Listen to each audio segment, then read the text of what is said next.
다 함께 경배와 찬양으로 2024년 12월 22일 대림절 제4주 온유교회 주일 예배를 시작하시겠습니다.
주와 같이 길 가는 것 찬양하시겠습니다.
아버지 하나님이여, 아버지 하나님이여 용납하여 주시고, 아버지 하나님이여 예수 구역과 아버지 하나님이여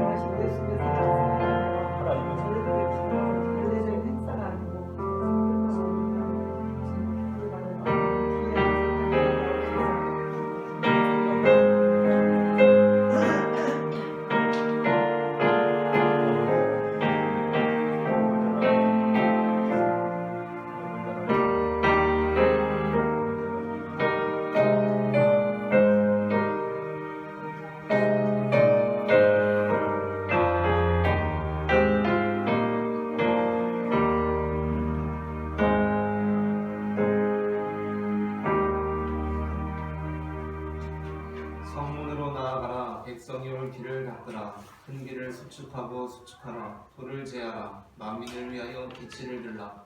여호와께서 땅끝까지 선포하시되 너희는 딸 시온에게 이르라. 보라 내 구원이 이르렀느니라. 보라 성급이 그에게 있고 도움이 그 앞에 있느니라 하셨느니라. 아멘. 임마누엘 언제나 우리와 함께 하시는 하나님 아버지, 성탄절을 눈앞에 두고 있는 대림절 마지막 주일에 저희가 은혜를 간구하며 삼위일체 거룩하신 하나님께 예배합니다. 친히 이곳에 임재하셔서 마음이 상한 자에게는 하늘의 평안과 위로를 내려주시고 영혼이 억눌린 자에게는 참 자유를 주시며 세파에 시달려 피곤한 자들에게는 몸과 마음의 참된 안식을 내려 주옵소서. 오늘도 강단에 세우신 주님의 종을 통하여 들려주실 진리의 말씀을 사모하오니 성령 하나님께서 저희 영안을 열어 주옵소서. 생명수와 같은 은혜로운 말씀이 들려올 때 우리 영혼이 소승되게 하옵소서. 인류를 구원하시려고 신을 입고 이 땅에 오신 예수 그리스도의 이름으로 기원하옵나이다. 아멘.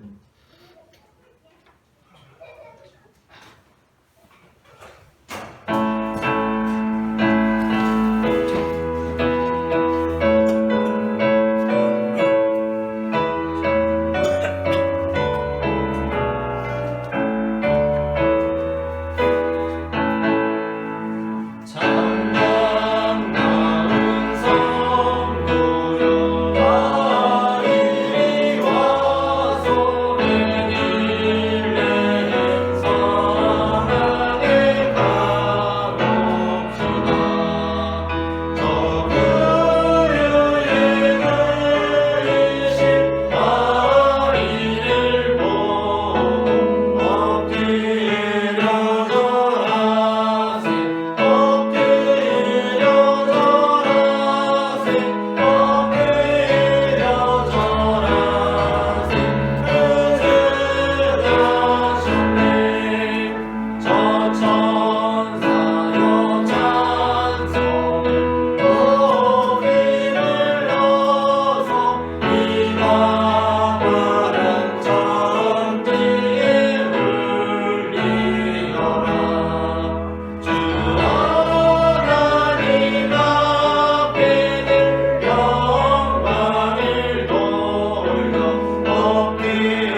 자비로우신 하나님 아버지, 나는 의인을 부르러 온 것이 아니라 죄인을 부르러 왔다고 하신 예수님의 말씀에 의지하며 고백의 기도를 드립니다. 믿음으로 거듭나 세 사람을 잃은 저이지만 이로 하나님을 놀랍게 하지 못하였고 옆으로 이웃과 더불어 화평을 이루지 못했습니다. 하나님께서 원하시는 모습과 끊어진 죄인을 용서해 주옵소서. 예수님의 이름으로 이 고백의 기도를 드립니다. 아멘. 이 시간 우리의 죄를 사하시는 주님의 용서의 말씀을 받으시겠습니다. 내가 그들을 내버리지 아니하며 미워하지 아니하며 아주 멸하지 아니하고 그들과 맺은 내 언약을 배하지 아니하리니 나는 여호와 그들의 하나님이 됨이니라. 아멘. 다 함께 교독문 118번 부주강림 네 번째를 교독하시겠습니다. 나는 시온의 의가 빛같이 예루살렘의 구원이 횃불같이 나타나도록 시온을 위하여 잠잠하게 아니하며 예루살렘을 위하여 쉬지 아니할 것이며 이방 나라들이 내 공의를 무당이 다 내 영광을 볼 것이요 너는 여호와의 입으로 정하실 새 이름으로 일컬음을 낼 것이며 너는 또 여호와의 손의 아름다운 관 내 하나님의 손의 왕관이 될 것이라. 원하건대 주는 하늘을 가르고 강림하시고 주 앞에서 산들이 진동하기를 불이 섭을 사르며 불이 물을 끓임같이 하사 주의 원수들이 원수들이 주의 이름을 알게 하시며 이방 나라들로 주 앞에서 떨게 하옵소서. 주께서 강림하사 우리가 생각하지 못한 뜨거운 일을 행하시던 그때 산들이 주 앞에서 진동하여서 오니 주의 자녀를 향하는 자를 위하여 이런 일을 하시는 일부터 들은 자도 없고 귀로 들은 자도 없고 눈으로 본 자도 없었나이다. 아멘. 다 함께 사도신경으로 우리의 신앙을 고백하시겠습니다. 전능하사 천지를 만드신 하나님 아버지를 내가 믿사오며 그 외아들 우리 주 예수 그리스도를 믿사오니 이는 성령으로 잉태하사 동정녀 마리아에게 가시고 본디오 빌라도에게 고난을 받으사 십자가에 못 박혀 죽으시고 장사한 지 사흘 만에 죽은 자 가운데서 다시 살아나시며 하늘에 오르사 전능하신 하나님 우편에 앉아 계시다가 저리로서 산 자와 죽은 자를 심판하러 오시리라. 성령을 믿사오며 거룩한 공예와 성도가 서로 교통하는 것과 죄를 사하여 주시는 것과 몸이 다시 사는 것과 영원히 사는 것을 믿사옵나이다. 아멘.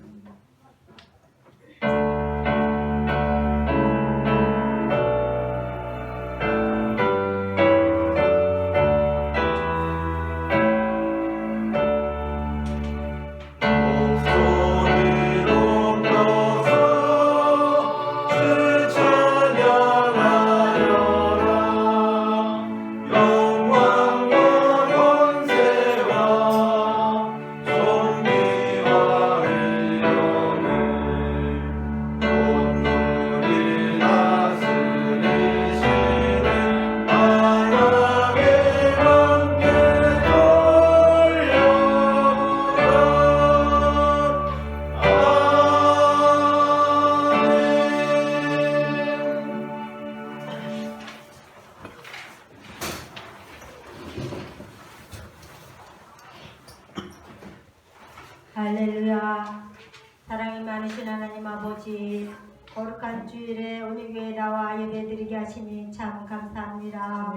시시각각 변하는 하루하루 속에서도 주님의 보호하심으로 주님 앞에 엎드리오니 주여 우리 예배를 받으시고 영광을 받아 주시옵소서. 믿는 자들에게 권능을 주시고 할 수 있다고 용기를 주신 하나님 아버지, 죄와 허물이 많은 우리를 위하여 십자가를 지시고 빚값으로 우리에게 믿음을 주셔서 사랑하게 하시나 날마다 넘어지고 쓰러지니 주님 우리를 불쌍히 보시고 용서하여 주시옵소서. 우리 교회 온전히 섬김도 못하고 그저 울타리에서 멀리 나가려고만 했던 것을 용서하여 주시옵소서. 주님, 올해도 벌써 다 지나가고 있습니다. 주님의 일보다는 세상 일을 바쁘게 살아온 것을 용서하여 주시옵소서.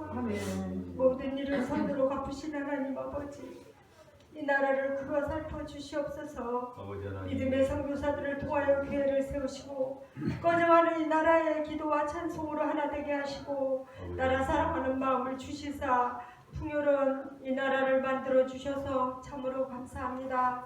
그 감사에 힘입어 교회가 성장하고 사회에 주님의 크신 사랑을 전달하며 달려왔습니다. 빛으로 오신 주님, 어려운 시기에 골방에 엎드려 주여 주여 이 나라를 고쳐주시고 회복하여 주시옵소서 하는 성도들의 눈물의 기도를 들으시고 우리의 나아갈 바를 바르게 잡고 나아갈 수 있도록 주여와 동역자들을 세워 주시옵소서. 이 또한 지나가리라는 주님의 말씀 앞에 겸손하게 서로를 위로하며 인내하게 하여 주시옵소서. 육신은 면역하여지나 영혼 맑고 깨끗하여져서 온전하게 설 수 있도록 우리의 마음을 붙잡아 주시옵소서. 주님, 우리의 사는 것이 욕심이 앞설 때가 많으나 내려놓을 줄 알고 작은 것에 감사하고 칭찬하고 서로 인정하여서 자존감을 갖고 살게 도와주시옵소서. 아멘. 올해도 주님께서 풍성하게 채워주시고 잘 살려내게 하셔서 감사합니다. 지구촌 곳곳에서 주님의 이름 부르며 기도하는 곳에 주님의 임재와 긍휼과 사랑이 넘치고 풍성하게 하신 하나님 아버지, 수고하시는 선교사님들이 영적으로 건강하게 하시고 육신적으로도 건강하고 십주를 해결하는 데에 믿음의 조력자들을 모이게 하시고 하나님의 사역을 인내함으로 기도함으로 사명을 감당하는 데에 지칠지라도 주님 손 꼭 붙잡고 헤쳐나가도록 힘과 소망과 성령의 권능을 부어 주시옵소서. 하나님 아버지, 오늘 말씀을 전하시는 목사님께 새로운 능력을 더하사 주님 오시는 날까지 말씀을 사모하며 전하는 데에 온 마음과 정성과 사력을 다하도록 성령의 갑주를 입혀 주시옵소서. 오늘도 우리를 사랑하시는 예수님의 이름으로 기도드렸습니다. 아멘.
오늘 우리가 다 함께 나눌 말씀은 로마서 13장 11절부터 14절까지의 말씀입니다.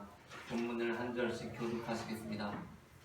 또한 너희가 이 시기를 알거니와 자다가 깰 때가 벌써 되었으니 이는 이제 우리의 구원이 처음 믿을 때보다 가까웠음이라. 밤이 있고 낮이 가까웠으니 그러므로 우리가 어둠의 일을 덮고 빛의 갑옷을 입자. 낮은와 같이 단정히 행하고 방탕하거나 술 취하지 말며 음란하거나 호색하지 말며 다투거나 시기하지 말고 오직 주 예수 그리스도로 옷 입고 종역을 위하여 육신의 일을 공모하지 말라. 아멘. 서기 386년 밀라노의 어느 정원에서 어거스틴은 깊은 갈등 속에 홀로 앉아 있었습니다. 성공적인 수사 교수였던 그는 세상적인 명성을 누렸지만 내면 깊은 곳으로부터 채워지지 않는 공허함을 느끼고 있었습니다.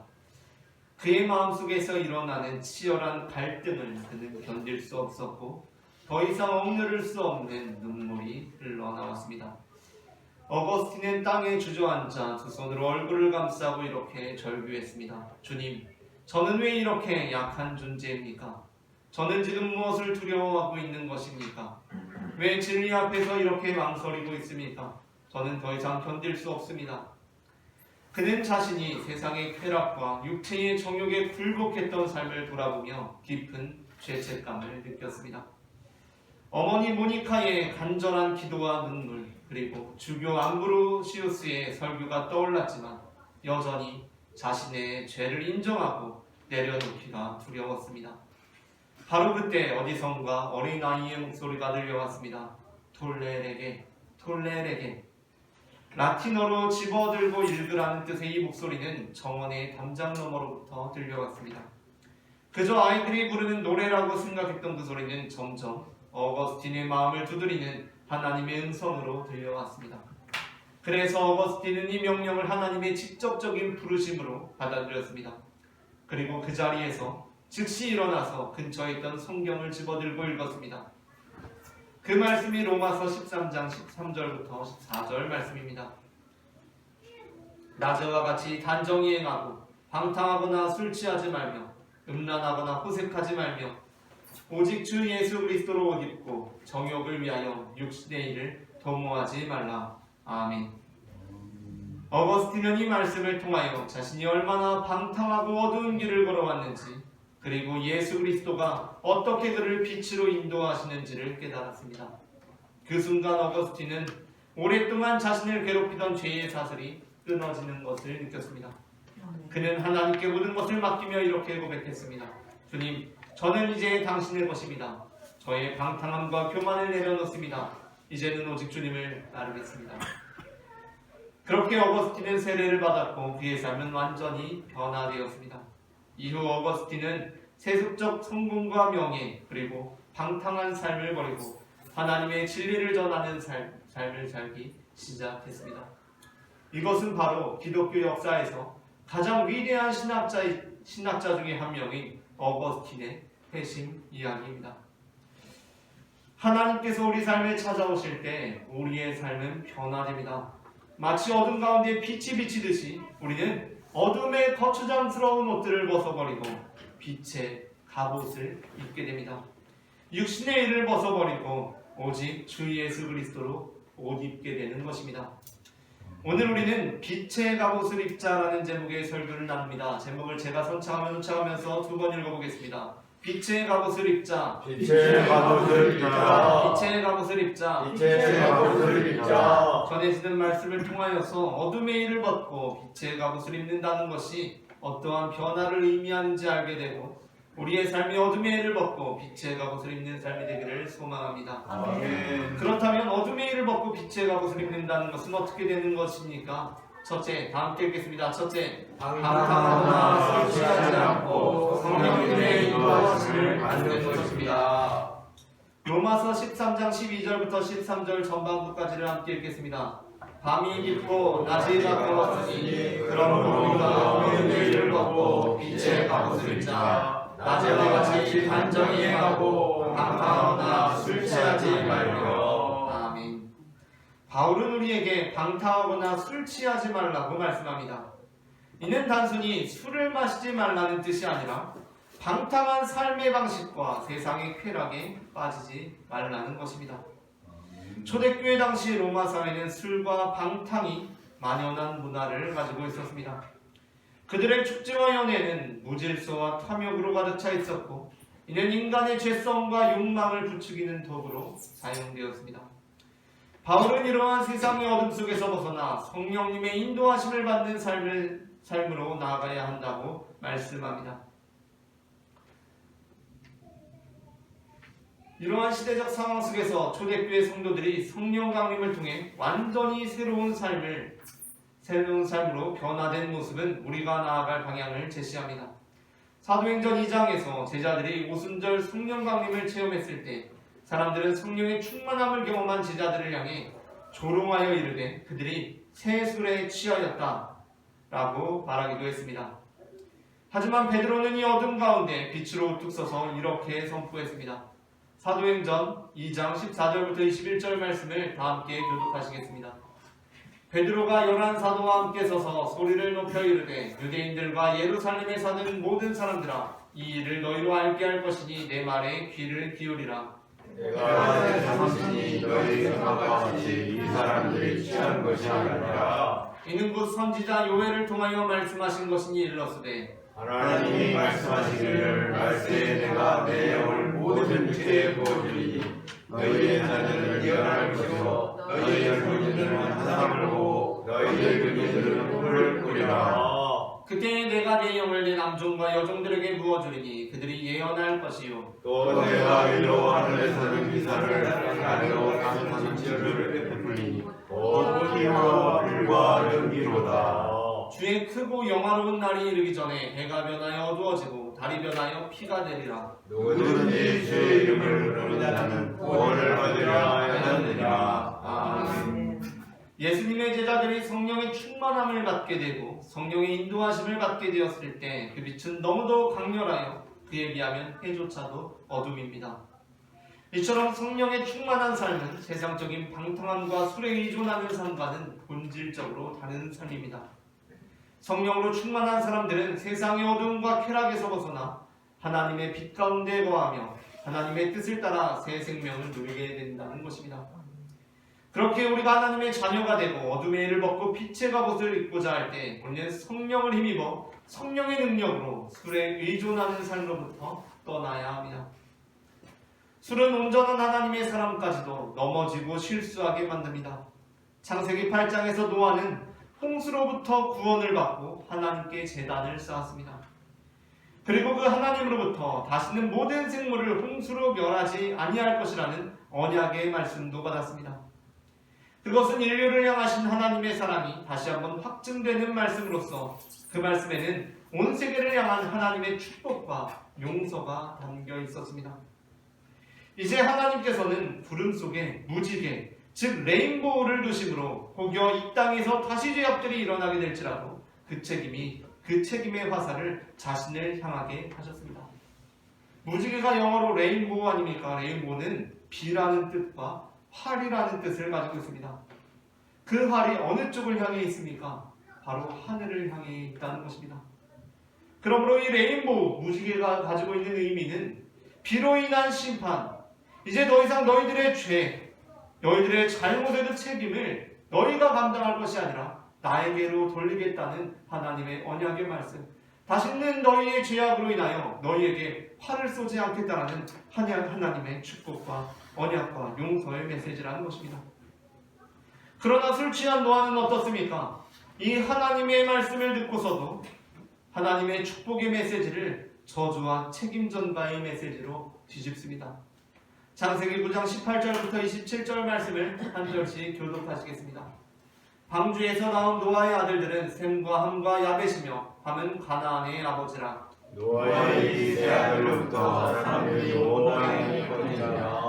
노아가 농사를 시작하여 포도나무를 심었더니 포도주를 마시고 취하여 그 상상 안에서 흘러버린지라. 가나안의 아버지 함이 그의 아버지의 하체를 보고 밖으로 나가서 그의 두 형제에게 알리니 셈과 야벳이 옷을 가져다가 자기의 어깨에 메고 뒷길로 들어가서 그의 아버지의 하체를 벗었으며 그들이 얼굴을 돌이키고 그들의 아버지의 하체를 보지 아니하였더라. 노아가 술이 깨어 그의 작은 아들이 자기에게 행한 일을 알고 이에 이르되 가나안 여종을 받아 그의 형제 종들의 종이 되기를 원하노라. 또 이르되 셈의 하나님 여호와를 찬송하리로다. 가나안은 셈의 종이 되고 하나님이 아들을 성대하게 하사 셈의 장막에 거하게 하시고 가나안 교회를 소개하게 하시고 하였다. 아멘. 노아가 어떤 사람입니까? 신약 성경에 보게 되면 노아는 세상 사람들의 조롱 가운데서도 하나님의 말씀을 붙들고 온유하게 방주를 건설했던 인물이었습니다. 세상 사람들은 그 큰 방주를 짓는 노아를 보면서 조롱했습니다. 아니, 산 위에 저렇게 큰 방주를 지어서 무엇할 것인가? 그러나 노아는 그들을 향해서 분개하는 것이 아니라 하나님의 말씀만을 붙들고 방주를 건축했습니다. 그러나 노아는 술 취함으로 자신의 부족한 모습을 보이고 맙니다. 그런데 거기서 더 나아가서 자신의 부족함으로 인하여 발생한 일에 대한 책임을 자신의 둘째 아들에게 전가시키고 그를 저주하고 있다는 것입니다. 사실 노아가 술 취함으로 인하여서 잘못을 범하고 실수를 벌이게 되었을 때, 술에서 비로소 깨어나게 되었을 때 그가 행할 일은 무엇입니까? 얘들아, 아버지로서 내가 참 잘못했다. 너에게 덕스러운 모습을 보이지 못했다. 내가 참 허물이 많다 라고 고백해야 할 것 같은데 노아는 그렇게 행하지 않습니다. 노아는 자신의 부족함으로 인하여 발생한 일에 대한 책임을 자신의 둘째 아들에게 전가시키고 그를 저주합니다. 즉 노아는 믿음의 사람으로 하나님의 은혜를 받았지만 술에 의해 그가 자제력을 잃는 순간 그의 삶에 어둠이 들이닥쳤다는 것입니다. 오늘날 우리도 세상의 쾌락과 욕망에 끌리기 쉽습니다. 술, 방탕, 그리고 탐욕은 현대사회에서도 여전히 우리를 유혹하고 우리의 삶을 순식간에 어둠으로 물들게 하는 강력한 도구들이라는 것입니다. 그러나 술과 방탕함은 우리에게 참된 만족을 줄 것 같지만 그렇지 못하고 결국 공허함과 후회만을 남길 뿐입니다. 우리는 성령의 인도하심을 받으며 살아가는 삶을 통하여 진정한 기쁨과 만족을 누릴 수 있습니다. 빛의 갑옷을 입으라는 바울의 권면은 단순히 죄를 피하라는 말씀이 아니라 하나님께서 우리에게 예비하신 성령 충만한 삶을 누리라는 초대입니다. 우리는 빛의 갑옷을 입음으로써 성령의 인도하심 아래서 새로운 삶을 살아갈 수 있다는 것입니다. 다음으로 둘째 함께 읽겠습니다. 둘째, 음란하거나 어색하지 않고 하나님만 경외해야 하는 것입니다. 로마서 13장 12절부터 13절 중반부까지를 한 목소리로 읽겠습니다. 밤이 있고 낮이 가까워지니 그러므로 우리가 어둠의 일을 벗고 빛의 갑옷을 입자. 낮에와 같이 단정히 행하고 방탕하거나 술 취하지 말며 음란하거나 어색하지 말며. 아멘. 빛의 갑옷을 입는 삶은 빛의 갑옷을 입는 마음의 정결함과 하나님을 향한 온전한 헌신을 포함하고 있습니다. 음란과 호색은 단순히 육체적인 죄뿐만 아니라 영적인 죄와도 연결되어 있습니다. 구약시대의 선지자들은 이스라엘 백성들이 하나님을 떠나 우상을 숭배할 때 그것을 영적인 간음이다 라고 비유했습니다. 호세아 4장 12절부터 14절 말씀을 한 절씩 교독하시겠습니다. 내 백성이 나무에게 듣고 그 막대기는 그들에게 고하나니 이는 그들이 음란한 마음에 미혹되어 하나님을 버리고 음행하였음이니라. 그들이 선한 꼭대기에서 자살을 며 장산에서 분양하되 참나무와 버드나무와 산수리나무와 하였으니 이는 그가 나무의 주민이라. 이러므로 너희를 따르는 너희를 간음을 행하는도다. 함께 읽겠습니다. 너희 딸들이 음행하며 너희 며느리들이 간음하여도 내가 벌하지 아니하리니 이는 남자들도 창기와 함께 나가며 음부와 함께 인생을 드림이니라. 깨닫지 못하는 백성은 망하리라. 아멘. 본문에서 행음한다, 음란히 행한다라는 말씀은 단순히 그들이 육체적으로 음행하는 것이 아니라 육체적으로 음행하는 것을 의미하는 것이 아니라 산속에서 우상 숭배하는 것을 의미합니다. 호세아 선지자는 이스라엘의 우상 숭배를 영적인 음란으로 보고 이를 책망하며 하나님께 돌아오라고 외쳤습니다.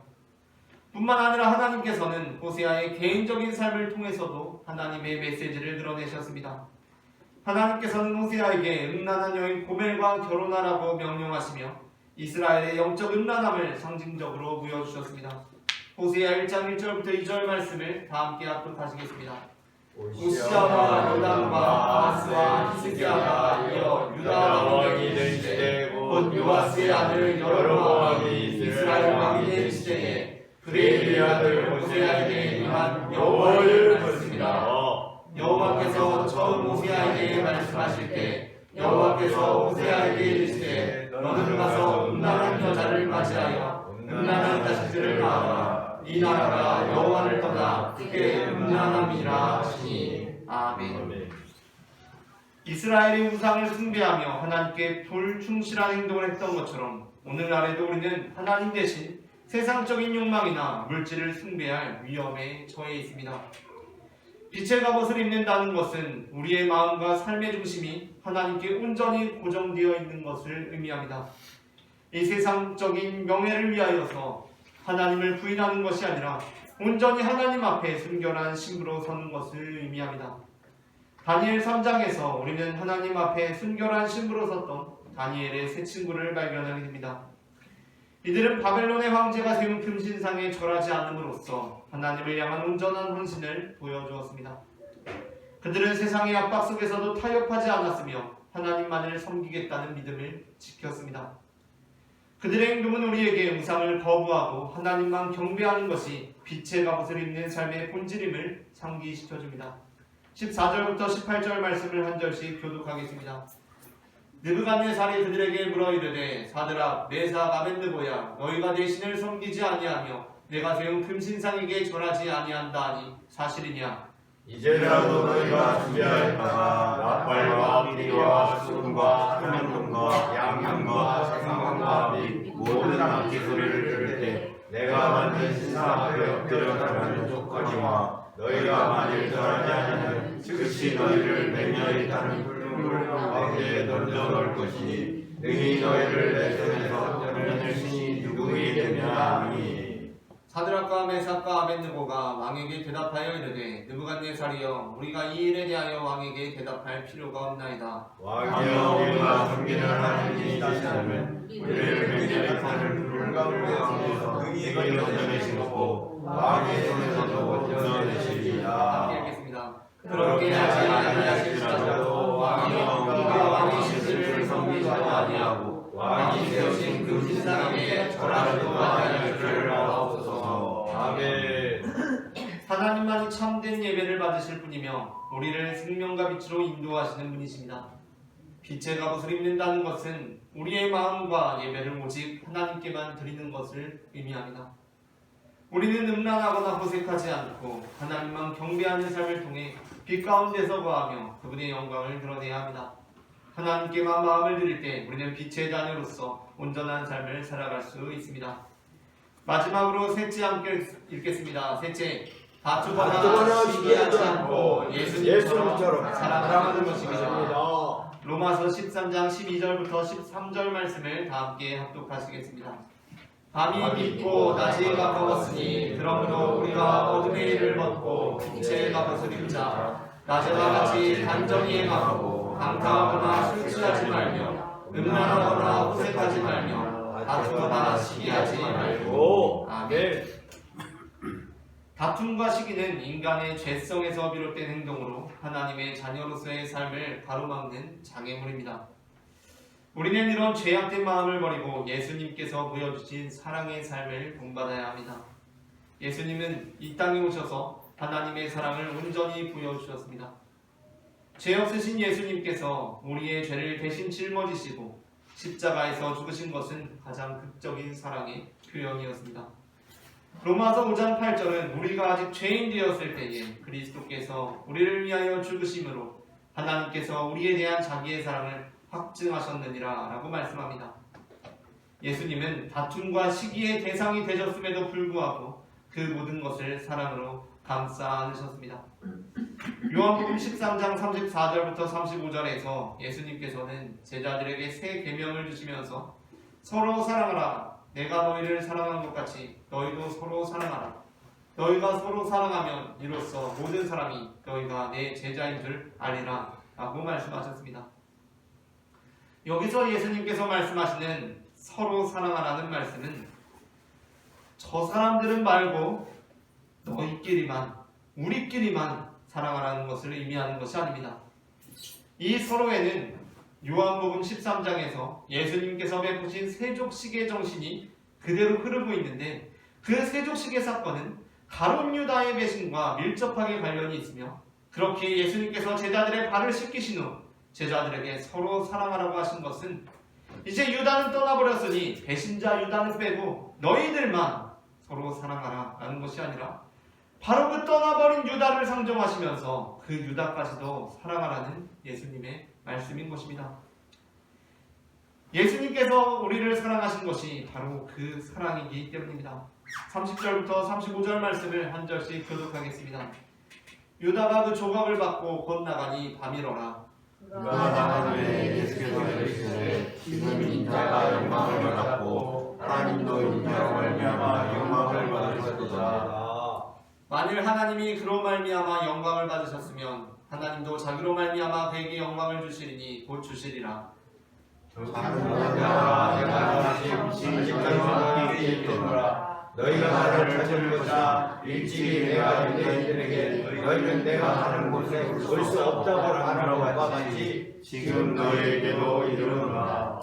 세 계명을 너희에게 주노니 서로 사랑하라. 내가 너희를 사랑한 것 같이 너희도 서로 사랑하라. 너희도 서로 사랑하세요. 모든 사람이 나의 제자인 줄 알리라. 아멘. 예수님께서는 너희가 서로 사랑하면 이로써 모든 사람이 내 제자인 줄 알리라 라고 말씀하십니다. 그런데 그 서로 사랑하라는 말씀은 너희끼리만 사랑하는 것이 아니라 내가 너희를 사랑한 것 같이, 우리가 아직 하나님과 원수되었을 때에 하나님께서 그 아들 예수 그리스도를 보내사 우리를 향하신 자신의 사랑을 확증하신 것처럼 바로 예수님께서 그렇게 우리를 사랑하신 것처럼 우리도 그렇게 사랑할 때 모든 사람들이 우리가 예수님의 제자인 것을 알리라는 것입니다. 사랑은 세상이 그리스도인을 보고 하나님의 자녀임을 알게 하는 증거입니다. 그러나 다툼과 시기는 이 사랑을 가로막는 요소들입니다. 다툼은 인간의 자존심과 이기심에서 시작되며 시기는 상대를 향한 질투와 비교에서 비롯됩니다. 이런 마음은 하나님이 원하시는 관계와 삶을 깨뜨린다는 것입니다. 초대교회의 바나바는 바울이 회심한 후에도 초대교회가 교회의 박해자였던 바울을 의심하고 받아들이지 않을 때 다툼과 불신의 장벽을 넘어서 바울을 추천하며 사랑으로 그를 품었습니다. 사도행전 9장 26절부터 27절 말씀을 다 함께 읽겠습니다. 사울이 예루살렘에 가서 제자들을 숨기고자 하다 다 두려워하여 그가 제자들을 믿지 아니하니 바나바가 데리고 사도들에게 가서 그가 길에서 어떻게 주를 보았는지와 주께서 그에게 말씀하신 일과 다메섹에서 그가 어떻게 예수의 이름으로 담대히 말하여 하는지를 전하니라. 아멘. 바나바의 사랑은 교회가 하나 되는데 중요한 역할을 했습니다. 그러므로 야고보서 3장 13절부터 17절은 이렇게 말씀합니다. 본문을 한 절씩 교독하겠습니다. 너희 중에 지혜와 총명이 있는 자가 누구냐? 그는 선행으로 말미암아 지혜의 온유함으로 그 행함을 보일지니라. 그러나 너희가 속에 독한 시기와 다툼이 있으면 자랑하지 말라. 진리를 거슬러 거짓말하지 말라. 이러한 지혜는 위로부터 내려온 것이 아니요 땅 위의 것이요 정욕의 것이요 귀신의 것이니 지혜와 다툼이 있는 것은 혼란과 얻는 다툼이 있습니다. 오직 위로부터 난 지혜는 첫째 성결하고 다음에 화평하고 관용하고 양순하며 긍휼과 선한 열매가 가득하고 편견과 거짓이 없나니 화평하게 하는 자들은 화평으로서 의의 열매를 거두느니라. 아멘. 오늘날 우리는 종종 다툼과 시기로 인해 관계가 깨어지고 교회 공동체 안에서 갈등이 발생하며 교회가 세상에 덕이 되지 못하는 것을 볼 수 있습니다. 하지만 예수님께서 우리를 위해 보여주신 사랑을 기억한다면 우리는 서로를 그리고 세상을 더 깊이 이해하고 품을 수 있습니다. 사랑은 단순히 다툼을 피하거나 시기를 억누르는 것을 넘어서 상대를 위해 기꺼이 희생하고 섬기며 나를 팔아넘기는 사람의 발을 씻기는 행동으로 나타납니다. 사랑은 우리의 자존심을 내려놓고 상대를 먼저 세우는 데서 시작됩니다. 이처럼 빛의 갑옷을 입는다는 것은 예수님처럼 사랑하며 살아가는 것입니다. 다툼과 시기를 내려놓고 하나님의 자녀로서 서로를 사랑하며 화평을 이루는 삶을 살아갈 때 우리는 빛의 자녀로서 세상에 하나님의 영광을 드러냅니다. 예수님이 우리에게 보여주신 사랑을 본받아 이웃을 사랑하며 하나님의 빛 가운데 거하는 삶을 살아가는 우리 모두가 되기를 소망합니다. 아멘. 말씀을 마칩니다. 우리가 어둠의 일을 벗고 빛의 갑옷을 입는 것은 방탕하거나 술 취하지 않고 성령님의 인도하심을 받는 것이며 음란하거나 호색하지 않고 하나님만 경배하는 것이고 다투거나 시기하지 않고 예수님처럼 사랑하는 것입니다. 아멘. 우리 모두가 육신의 일을 버리고 예수 그리스도로 옷 입어 하나님께 영광을 올려드리는 성도가 되기를 소망합니다. 아멘. 함께 기도하시겠습니다.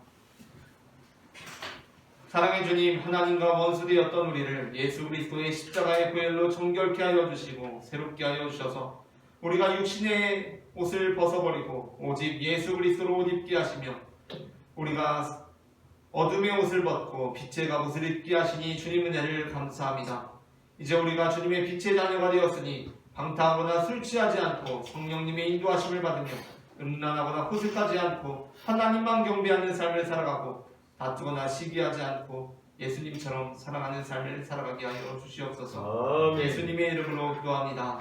아멘. 다 함께 주님 마음 내게 해주셔서 찬양하시면서 봉헌하시겠습니다.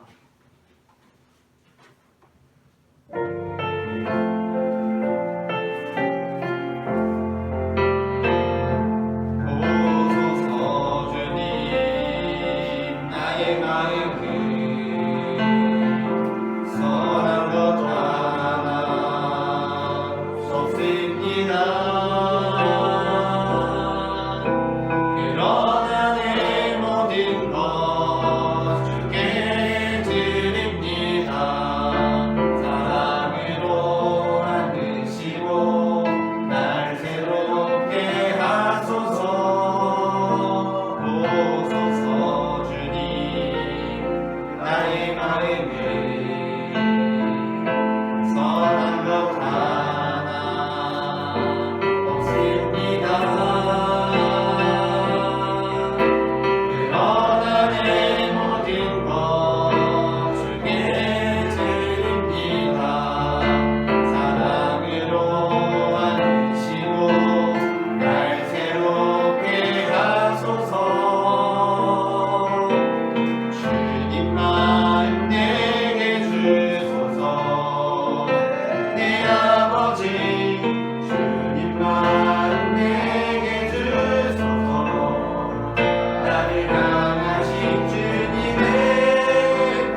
사랑의 주님 은혜를 감사합니다. 지난 한 주간도 하나님께서 우리의 삶을 발걸음마다 인도하여 주셔서 이렇게 복된 주일에 주님 앞에 나와 예배할 수 있도록 인도해 주시니 주님 그 은혜를 감사드립니다.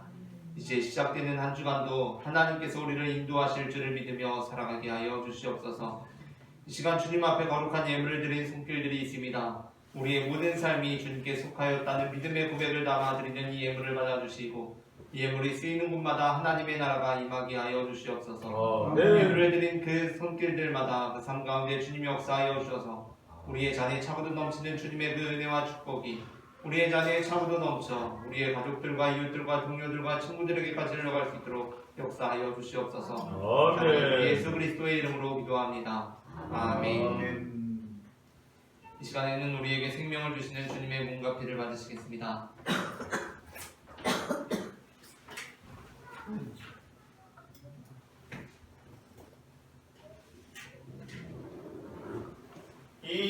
이것은 주님의 몸, 이것은 주님의 피, 이것을 먹고 마셔 주님의 생명 얻네.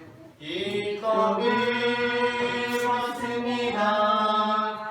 이 잔을 먹습니다. 주님을 사랑해요. 십자가 기억하리.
우리에게 생명의 몸과 피를 내어주신 주님께 감사하며 다 함께 기도하시겠습니다.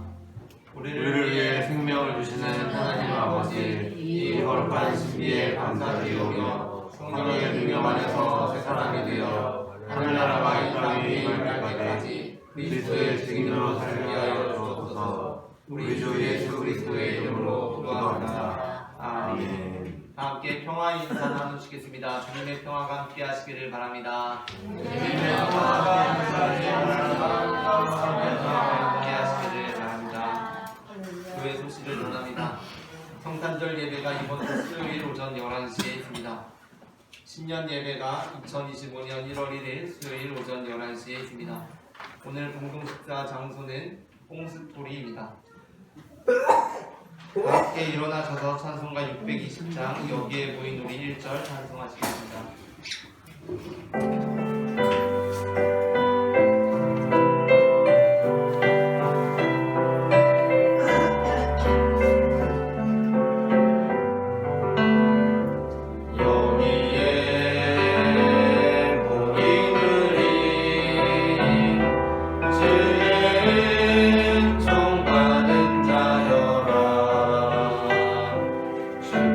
주께서 이 자리에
아들과 성령의 이름으로 세례를 베풀고 내가 너희에게 분부한 모든 것을 가르쳐 지키게 하라.